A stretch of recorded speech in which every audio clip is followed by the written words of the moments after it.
Hello, everyone, and welcome back to The Rundown. I will be your host today, Craig DeLuz, coming at you from the West Coast, the left coast, behind the Iron Curtain, otherwise known as the Sierras. And today is Taco Tuesday. It's raining tacos from out of the sky. Tacos, no need to ask why. Just open your mouth and close your eyes. It's raining tacos. It's raining tacos out in the street. Tacos, all you can eat. Lettuce and shells, cheese and meat.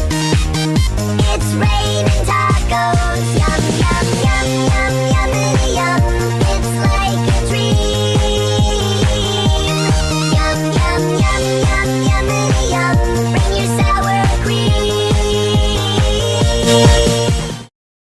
Oh, gotta love Taco Tuesday. Have to love Taco Tuesday. Although, unfortunately, today I will not likely be having tacos. I know.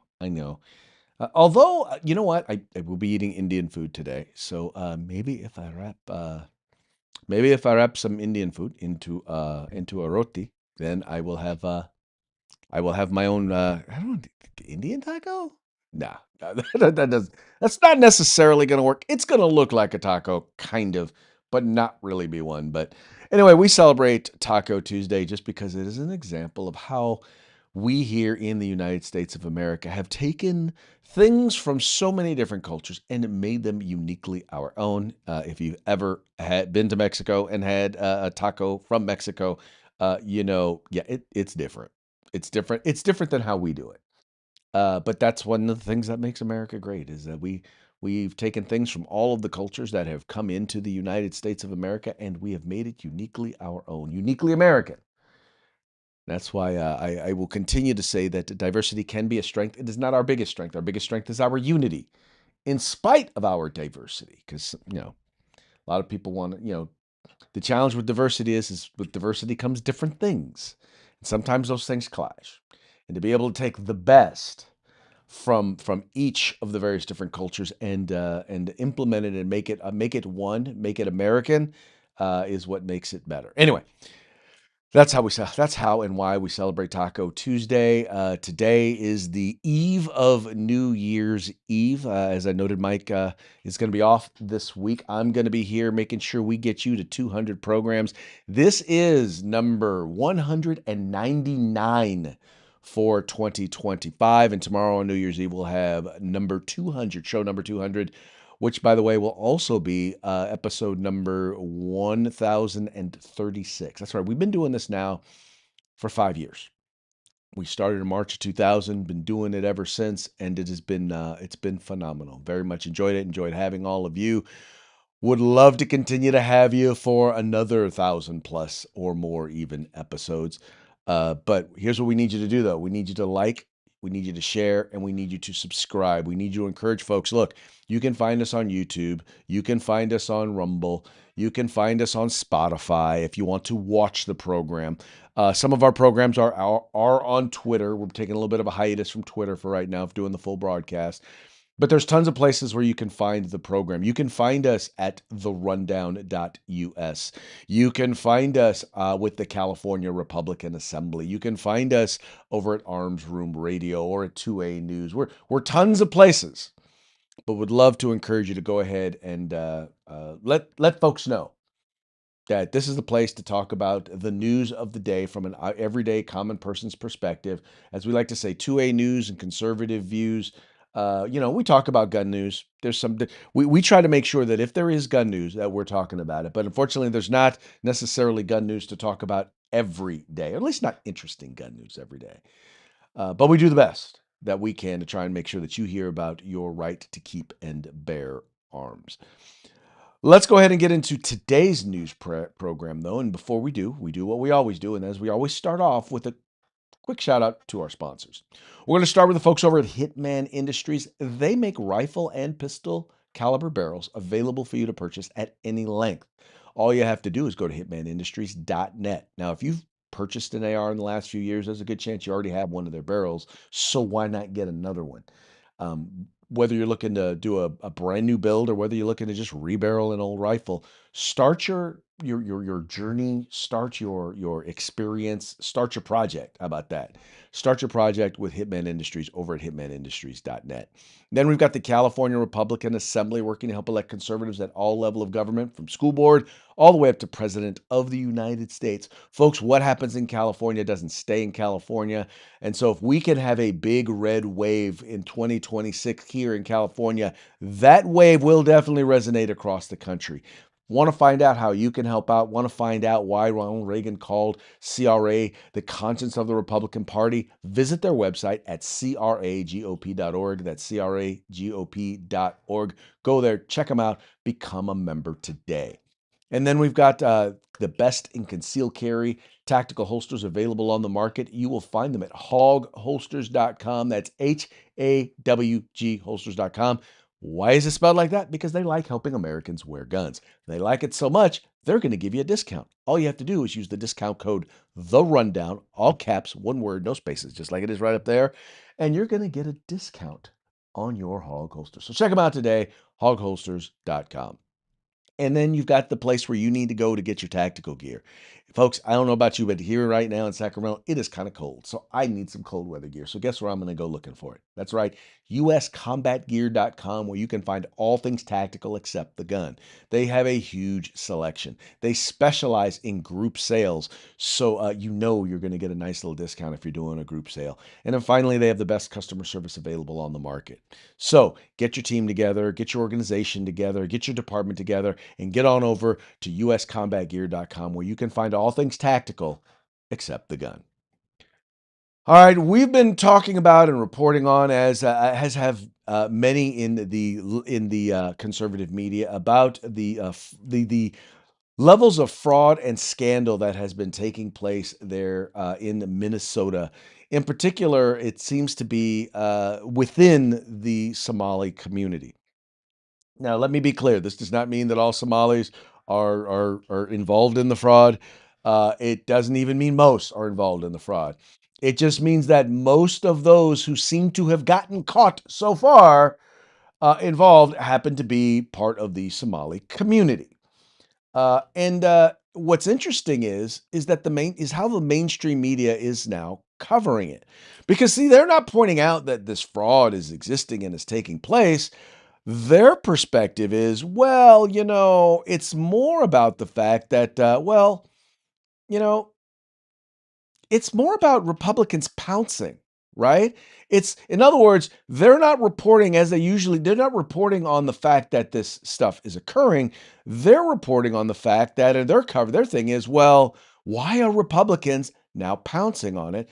And it's honestly not a good look for them.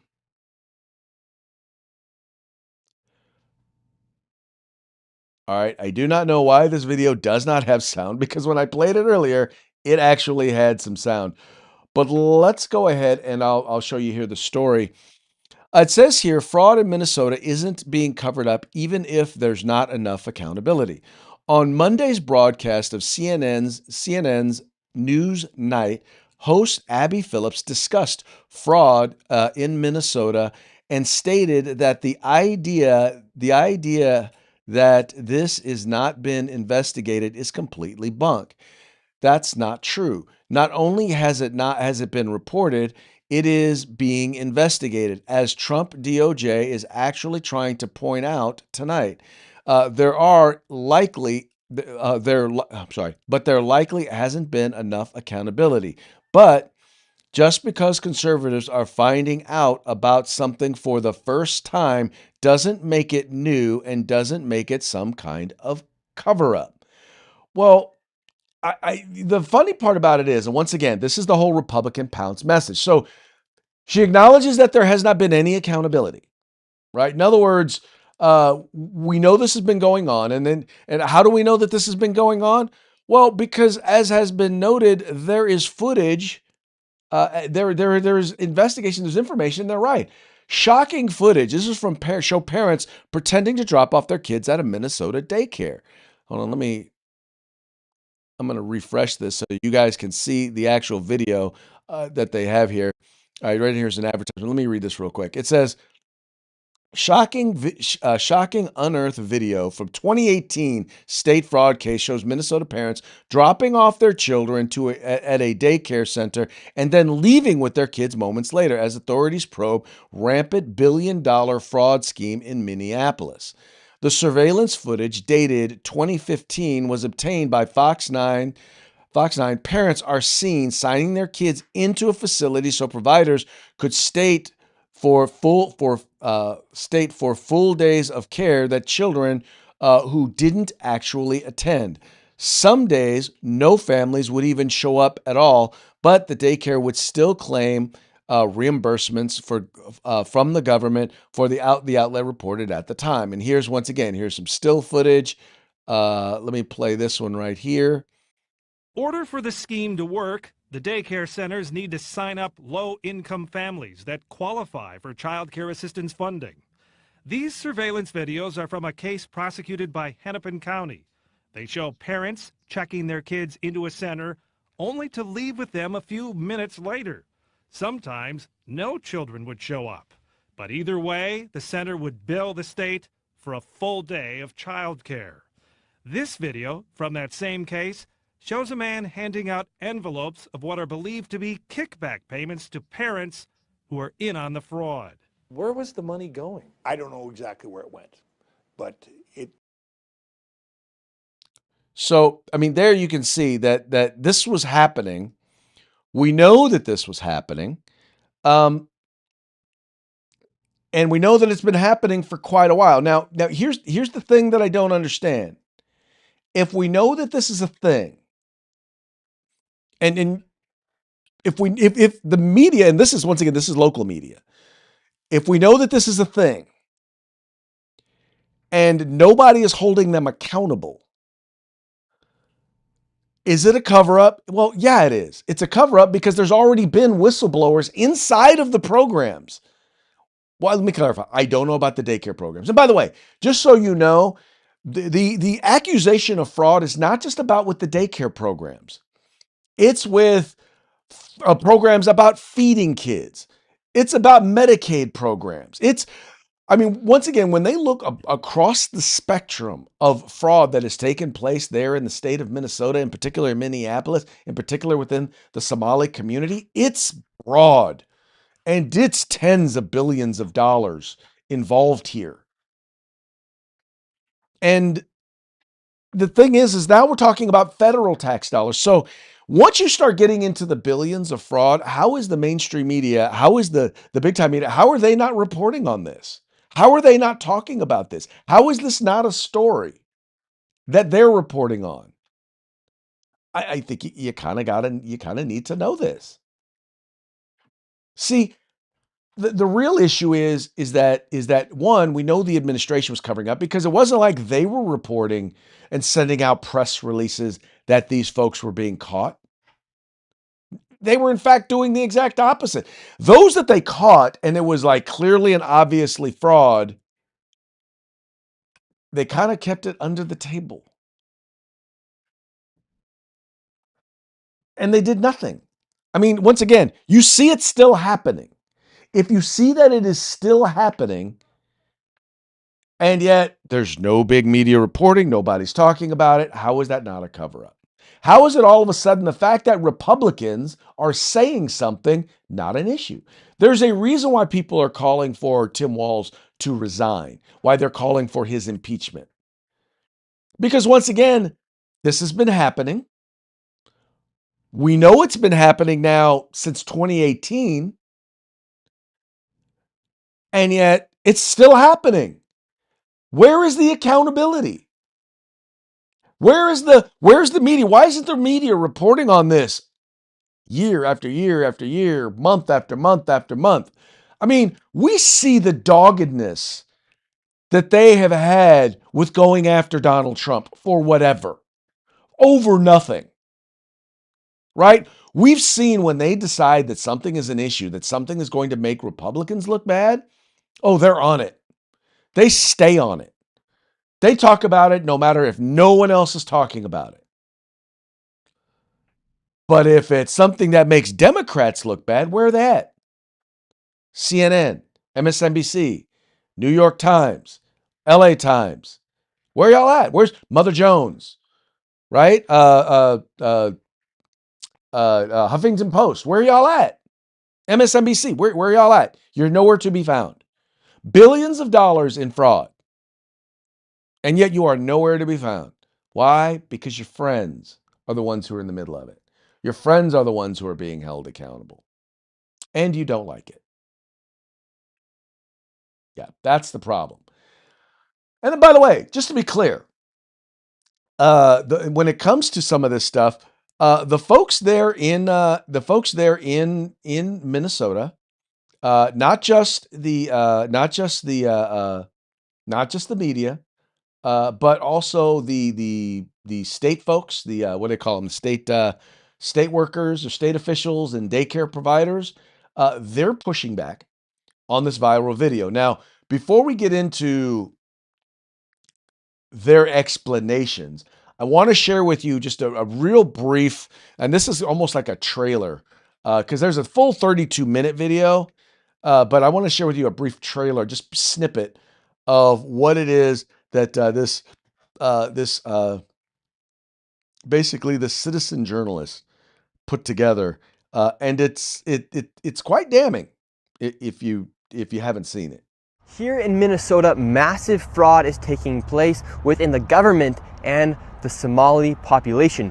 Here, this building alone, Quality Learning Center, is a daycare, yet they spelled learning wrong and they said leering. This daycare alone in 2025 has received $1.9 million from the government. And the strange things about these childcare centers is there's no one here right now. It's midday on a weekday, and if you were to try to go inside, it's completely closed and the windows are all blacked out. No one's working. Midday, children should be in here, and this place is licensed for 99 children, and this is the outside. There's no windows, no nothing, and like I said, they literally spelt the word wrong on their sign. This is open and blatant fraud taking place here inside of Minnesota. The government is complicit with this, and this is just one of the hundreds of child daycare centers here inside of Minneapolis being ran by the Somali population.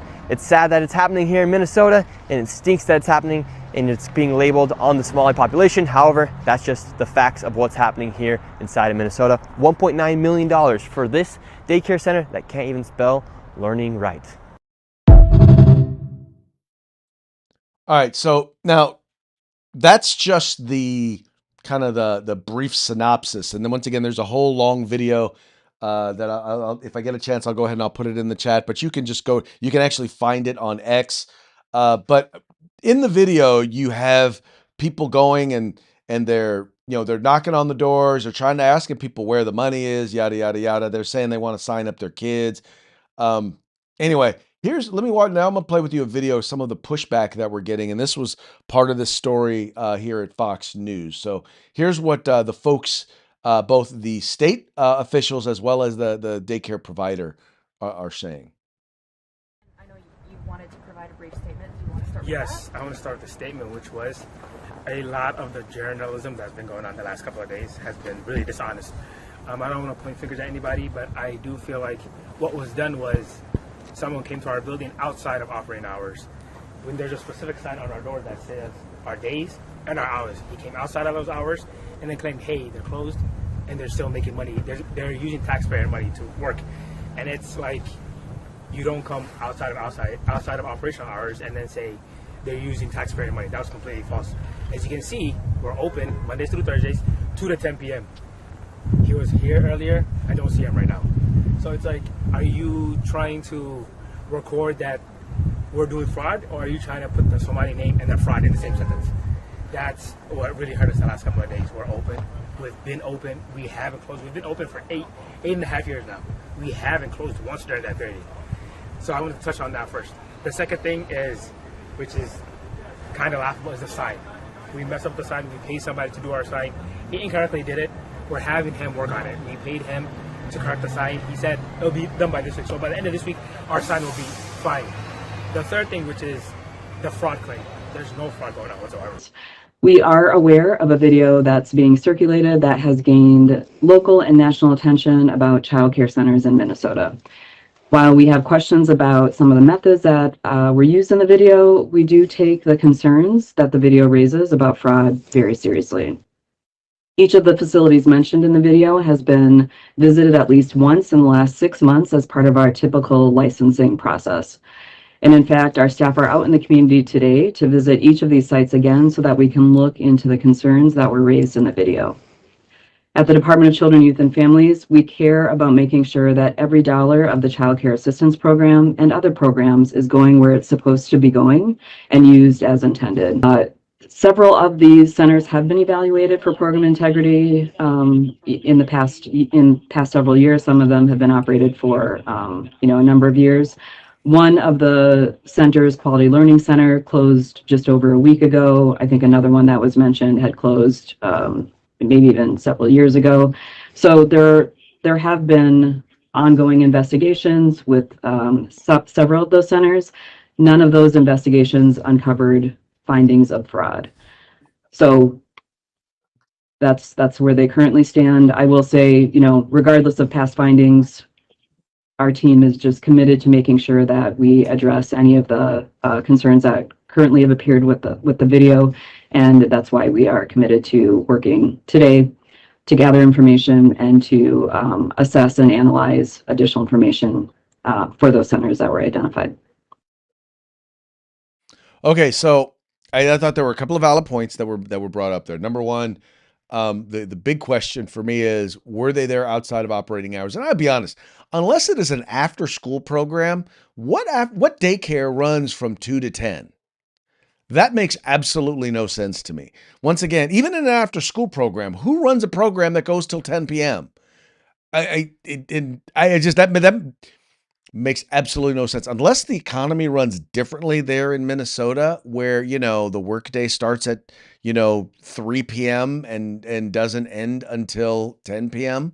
I don't know. That once again, that makes absolutely no sense to me. Why you would have a daycare program. Now, once again, if it's an after school program, then why does it run till 10 p.m.? Who keeps their kids in daycare until 10 p.m.? It's not daycare anymore. Now it's gotten to night care. So I don't know if I'm buying that. I honestly don't. I will say this. In particular, with all of the stuff that's been coming out, one of the things that I would be really kind of skeptical about is anybody coming, if I'm running a daycare, no, if you come knock on my door, I'm not just going to let you in. I don't know you. You're saying you're there to sign up a kid. You're pointing a camera in my face. I'm probably not going to let you in. I'm probably not going to be there. I don't know you. It's not like you called and scheduled to come do an interview or anything like that. I'm probably not going to let you in. In fact, I'm probably, especially if I'm probably going to tell folks, I'm not going to do any reviews. Give me your card and I'll have whoever's supposed to speak to whoever's in charge, speak to you when they get in. And that's probably about where I would leave it. I would love to have known, he said midday, but I would like to know what time midday. It would have been nice if he had said, hey, it's 3:00 and I'm standing here. He just said midday. So for all we know, it was noon. For all we know, it was 1, right? Now, if it had been 3:00, like I said, when they said their normal hours of operation, I would have expected someone to be there. Clearly, though, the state official made it kind of clear, a couple of these things that folks have been investigated, and some of them have been investigated and been the subject of investigation. And they say they found no fraud, but yet they also at the same time point out that several of them are closed. Well, why are they closed? And if they're closed, are they still receiving money? And a lot of this, quite frankly, with all due respect to citizen journalists, there's a level of when you go into something that you always have to be kind of careful that you don't allow your desire to have a narrative cloud the full collection of data and information. And we see this all the time from the mainstream media. They don't care about getting all of the information. They just care about getting something that fits their narrative. When they sit in their meetings and they pitch stories, they pitch a narrative. They're not. They claim they're pitching something that they want to report on, but they're really doing is they're pitching. I have a narrative, a story I want to tell, and I'm going to go get information that supports that narrative. It happens in newsrooms all across the country. I've watched it happen. Right? I've seen it happen, and as a result, you wind up with biased news reports. At the same time, citizen journalists have a tendency to do the same, can have a tendency to do the same thing. And my question in this particular case is, did he do that? Did he do his due diligence? I'm not the biggest fan of the gotcha journalism, just kind of showing up and asking people questions, only because people, when you show up, they're naturally on the defensive. Number two, they're very well maybe answers to the questions that you have, but maybe you're talking to the wrong person, right? Maybe you're talking to the right person, but the information isn't there readily available, right? Who knows? But it makes for a sexy video, right? If you watch the 42-minute video, you can see it makes for a good video. And when you don't have someone on hand who can be there and be available to answer questions, it looks really bad. In my daytime life, one of the things I do as a part of my company, Uncommon Sense Media Group, is crisis communications. In other words, when someone shows up and wants to do a story like this, I'm the person that they call. I'm the person they say, here, this is the number. Please, this is the guy you need to talk to. Go ahead and give Craig DeLuz a call. He'll answer any questions that you have. Right? But then again, not everybody has that. My guess is these folks probably don't have that.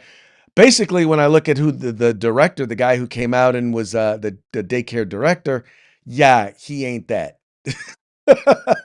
He's not. He's not. He answers some of the questions, but he's not the sort of guy. He's not the guy that I would have had out there answering those questions, addressing those things. Anyway, I'm real interested to see, and I'm pretty sure we're going to see real quick.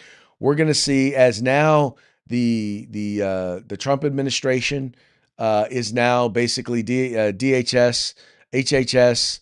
All folks are descending now upon Minnesota and investigating. So we're going to start to see some revelations.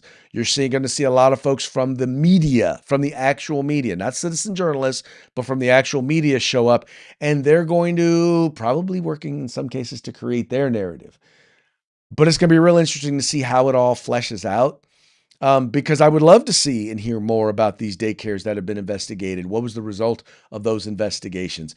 I know for a fact, at least when it comes to the Medicare and Medicaid issues that they've been talking about, we already know that there were whistleblowers who tried to say something and the Walz administration told them, or basically shut them down.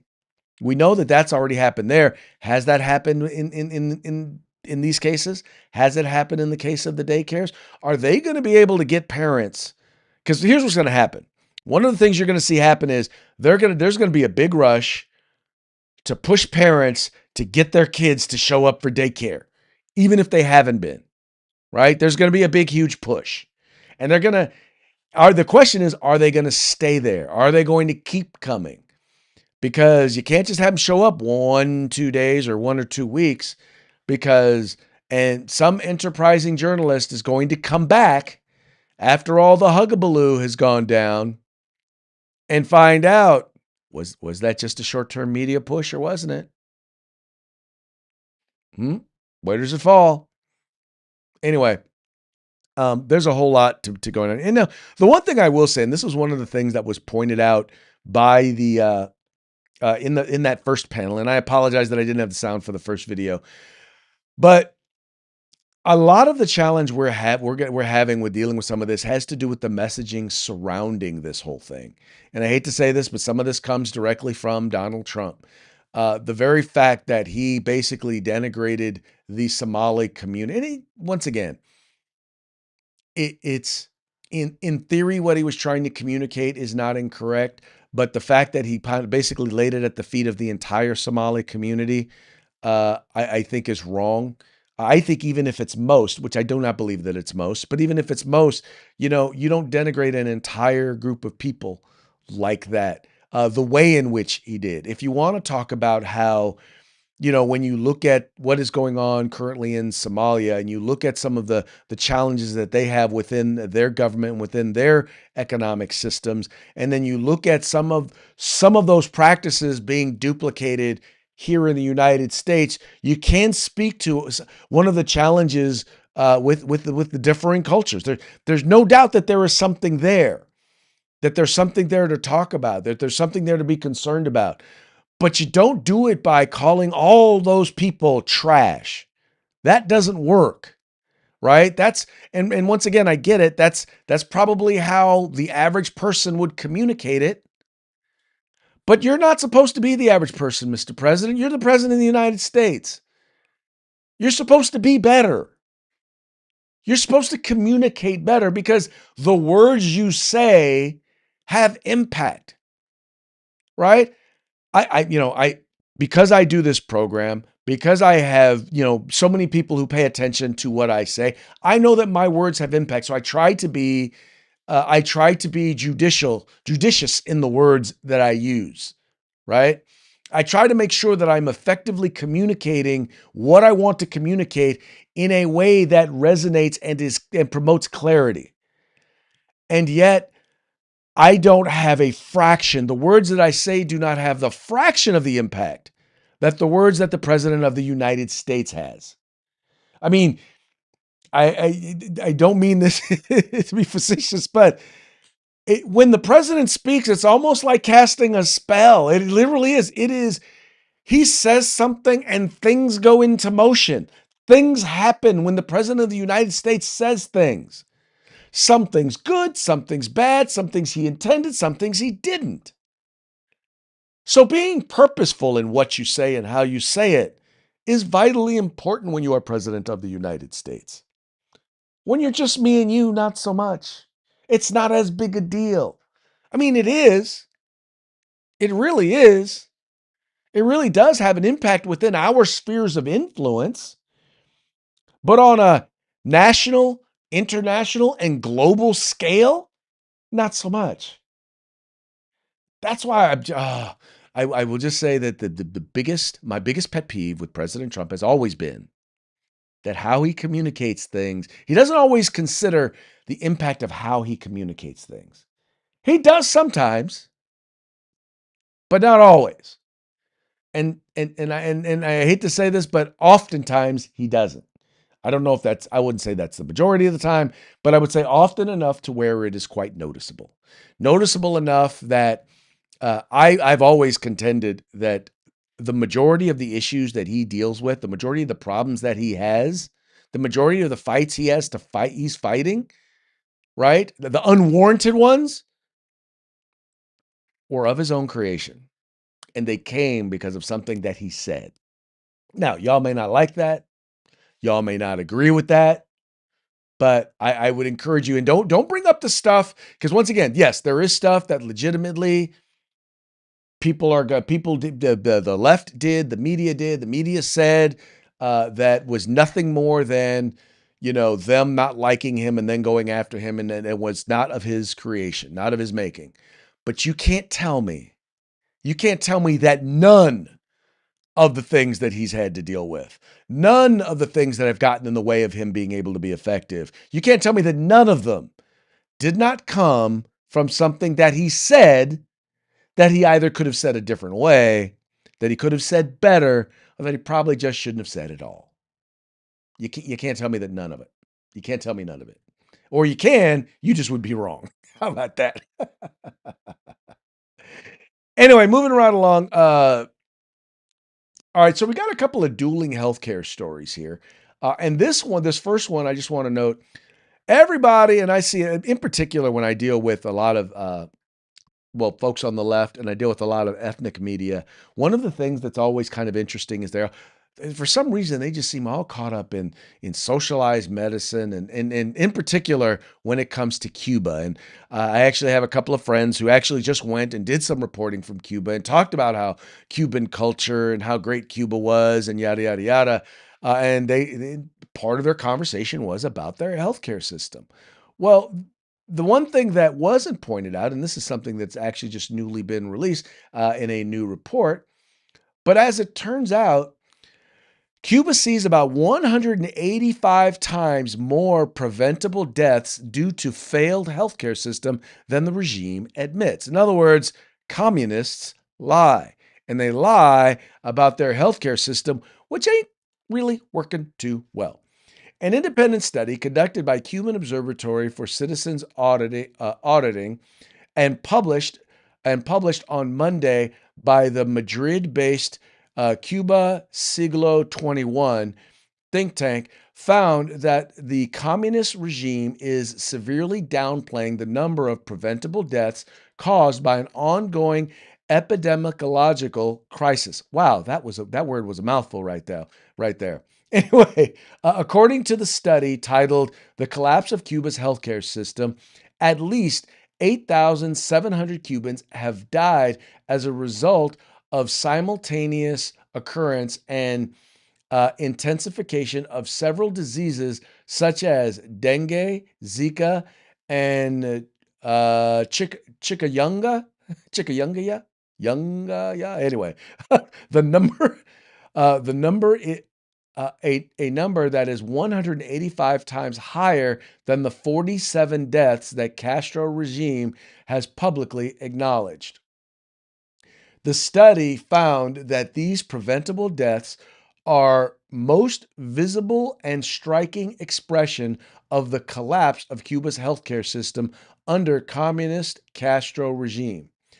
The OCAC, an independent civil society organization, prefaced its reports by stating that its findings allow the organization to state without ambiguity that the collapse of Cuban health system is not due to, quote, inevitable fate, external factors, exceptional epidemiological contingencies, or adverse climate events, but that it is instead a direct consequence of the Castro regime's policies, which have progressively dismantled Cuban state's essential capacities to protect health and lives of its population. For years, Cuba's healthcare system experienced a state of utter collapse as a result of more than 6 decades worth of disastrous communist policies that have pushed the island nation to the brink of complete ruin. And here's the thing, folks, and we've already talked about this. These 8,700 lives are just a fraction of the hundreds of millions of people who have died under socialism and communism. It is. It's just a fraction of them, and that's because in the end, it doesn't work. In the end, the government controlling, or the quote unquote people, the people never really control them. The whole community never really controls the means of production. It's usually the government that controls the means of production in a communist state, which makes it actually socialist. That's why when people try to tell you communism's never actually been practiced, they're right. When they try to tell you that communism and socialism aren't the same thing, they're wrong, because communism has always been practiced as socialism, right? It's always been practiced as socialism. Because once again, everybody doesn't own everything. The government owns it, the means of production. In any case, and we see here, because there is no incentive to create, there is no incentive to produce, because whether you produce or you don't produce, you get the same. The only people who get more are those who are part of the system that is controlling who gets what. That's it. They're the only ones who get more. Everyone else gets less. There is a significant degree of equality, but that equality is basically at the bottom. And what we're showing here is healthcare is no different. Anyway, we know that, well, first of all, take a look back. And once again, I'll encourage you to take a look back in history. There was a huge progressive movement here in the United States in the early 1920s, 1930s. And what wound up happening was was that you had people like Woodrow Wilson, people like Theodore Roosevelt. I'll throw him in there too. You had a lot of people who were enamored with the idea of progressivism, which was having more quote unquote experts within the government making decisions for the people, as opposed to the people making decisions, the people voting and electing people who will then make those decisions. So instead of a more democratic republic, right, or Republican democracy, right, you had more of they wanted basically a bureaucratic state, a bureaucratic authoritarian state. And that was the progressive movement, which, by the way, is the same exact thing that they're pushing today. But what happened was they were really kind of modeling it after what they thought was taking place in the Soviet Union. What they didn't realize was that the people over in the Soviet Union were pulling the wool over their eyes. We're lying to them, which if you read Karl Marx, if you read the Communist Manifesto, if you read Rules for Radicals, this is exactly what they encourage you to do, because it works against human nature to get you to basically deny your own, you have to deny human nature, right? You have to say, I don't care about me. I don't care about my family. I only care about the nation. And if my kids starve, if my kids' rights are taken away, if my rights are taken away, doesn't matter as long as the nation thrives. And I'm going to give my best and do my best to make sure that the nation thrives and sacrifice everything for the nation, for the collective. Well, that works directly against human nature. And even the people who came up with the idea of this knew that. So that's why they said you have to lie, right? You lie to get the power and the authority. And then once you have the power and the authority, you use the force of government to maintain that control. Once you've gotten the control through lying, now you use the force of government or the force of arms to maintain it. And you lie externally because you want to spread this disease to the rest of the world. You make it look all pretty. Well, they got discovered. And people saw what was going on. They saw the 100 million people who were starving to death or who were being killed and assassinated, they saw the confiscation of private farms and assets. And then all of a sudden, the West, the progressives throughout the West, including the United States of America, they all disappeared. Now, where'd they disappear to? Academia. They went to Yale, they went to Harvard, they went to Stanford, they went to Columbia, they went to MIT, they went to all of those places and basically hid in academia until, well, about 15 years ago, they started to pop their heads out again.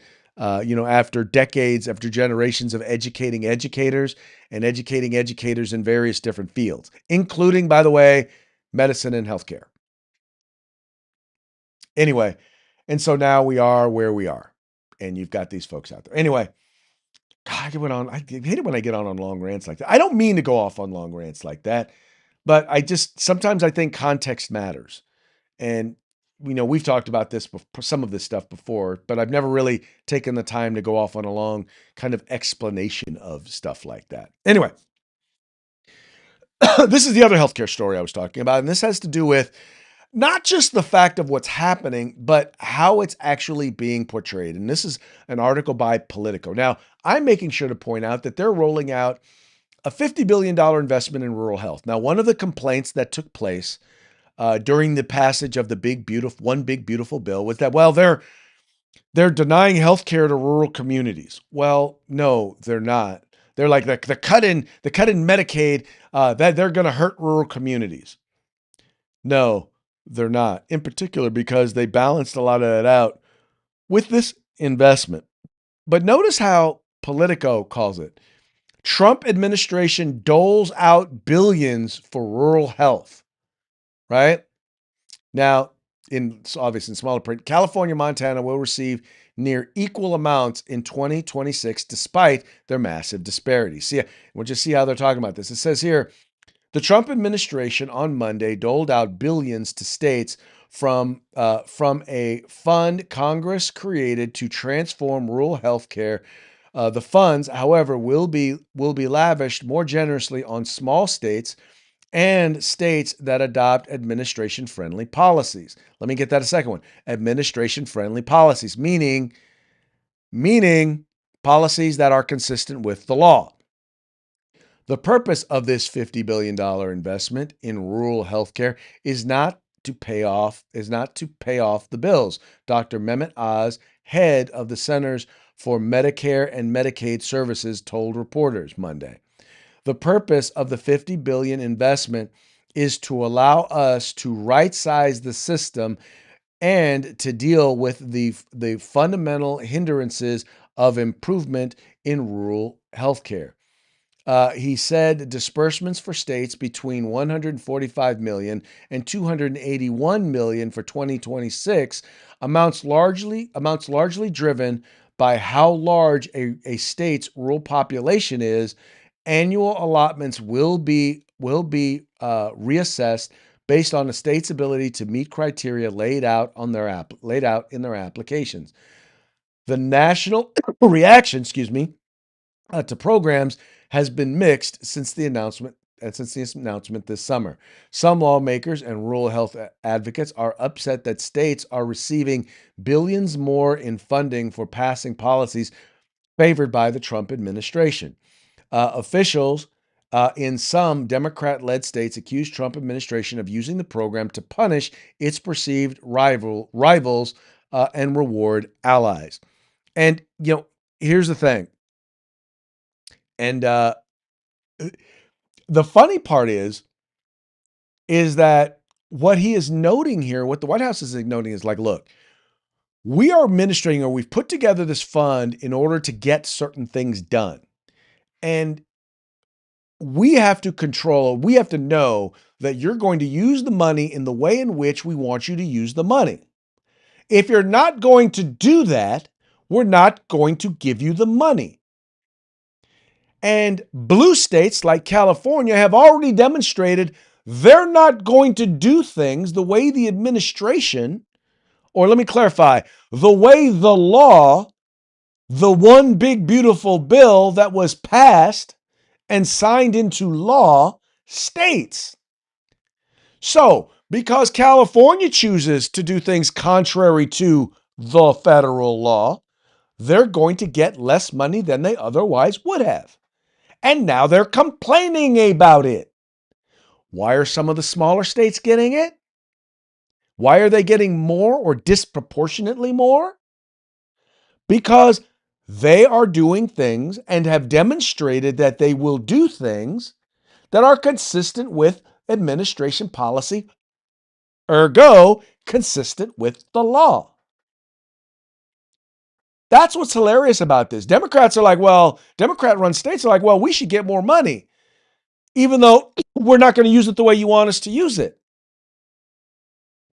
No, you shouldn't. And no, you won't. And so rural communities in places like California are going to suffer as a result of it. Why? Because the state of California refuses to capitulate. And when I say capitulate, I mean follow federal law. That's it. That's all it comes down to. Follow the law, you get more money. Right? They did the exact same thing with when Obama passed Obamacare. Right? When they passed the ACA, states that amended their local programs got more money than those that didn't. Excuse me. They got more money than those who didn't. It's the same exact thing because they weren't interested. And by the way, those states didn't complain. They didn't say, well, we're not getting the money that they're getting. They said, no, thank you. We don't want the money. We don't want to amend or change our programs because we know it's going to result in failed healthcare. If you don't like what Trump is doing, then don't ask for the money. Don't complain about not getting the money. It ain't that hard to figure out, right? You don't get to just show up and change the rules of the game and say, well, I want to win the game, but I don't want to play by the rules of the game. No, you don't get to do that. Or I guess you can, just don't be surprised when you still lose the game. Just saying. All right, folks, that now brings us to our parting shots. Parting shots are brought to you by Hog Holsters. Just go to hogholsters.com. Use the discount code The Rundown. All caps, no spaces, one word. Get your Hog Holster today. We're going to mix these up a little bit. We got a couple that are here that are specifically from the that are specifically relating to the healthcare story. Not the healthcare, the childcare story today. Here's the first one. This, I believe, is well, anyway, you got a kid out here trying to fight his way into into the school, and it says pull. He's pushing on the door, and it's got the sign from outside of the place, Quality Learning Center for kids who can't read good. Oh, that is hilarious. That is hilarious. Here's another one where you've got Tim Walz and you got Tim Walz and what's her face? Ilhan Omar outside of the Leering Quality Center. They've got their little caps and counts on. Oh, that is funny. All right, now here's a comedian, and he's laughing and joking about some of the things going on there in Minnesota. I love Minneapolis. I always say Minneapolis is like Kanye West. 6 years ago, it was great. Yeah. Yes. Should I go to the mall? Should I go to the lake? Should I go by Tim Walz's house and call him a retard? Who the hell knows? What are you going to do? I don't know. Wow, okay. I don't know what the hell's going on in this town. Jesus Christ. You got 3M, Target, Pillsbury, and what the hell, a ton of Somalis, you know?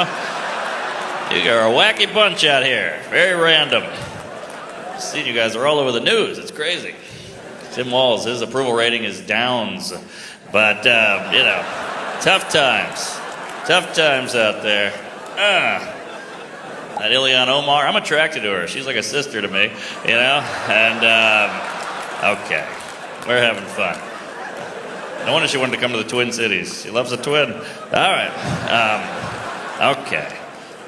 I love it here. I've been coming here for years. I got the Juicy Lucy, and I've already shit blood. Thank you. Yeah. When my ass was dilated, I went to Gay 90s. You know, you got to do it. Yep. I like that name. It sounds like the level of gay. How gay was it? It was like Gay 90s, man. It was crazy. Okay, probably could have done without those last couple of jokes, but very, very inside comedy. So if you've been following what's been going on there in Minnesota, in particular in Minneapolis, Minnesota, with Tim Walz and Ilhan Omar, those were hilarious jokes. If you weren't, you're like, what is he talking about? But anyway, those were very, very funny.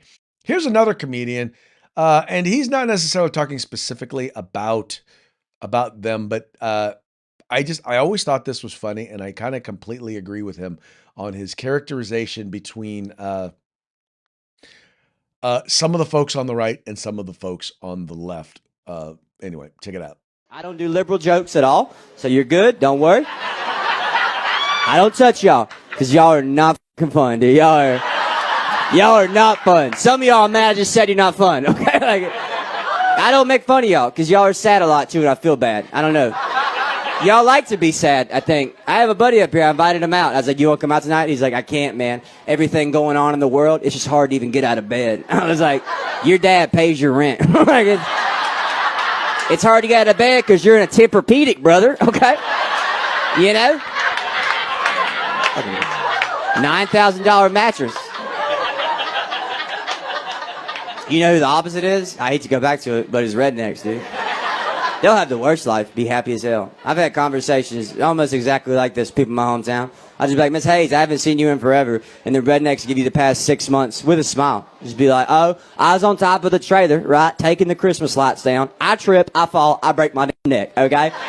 They take me to the hospital. I got a tumor, stage 3. I got to go on a chemo in 2 weeks, all right? While I'm at the hospital, found out my husband was fucking that hussy down the street, Brenda. You know that bitch at the bank, yeah. And my daughter Abigail, she got a divorce, right? Lost custody of the kids in the divorce. So when they were coming to pick up the kids, they hit the dog in the driveway, killed it. But I am blessed, man. I'm blessed, you know, I mean. The Lord. Okay. Yeah, we know those folks. And one more here for the folks, for the folks in our Second Amendment community. And this one's a little hard to see, but it's easy to see. I'll explain it to you. It says 97% of the guns are in red, 97% of the gun violence is in blue.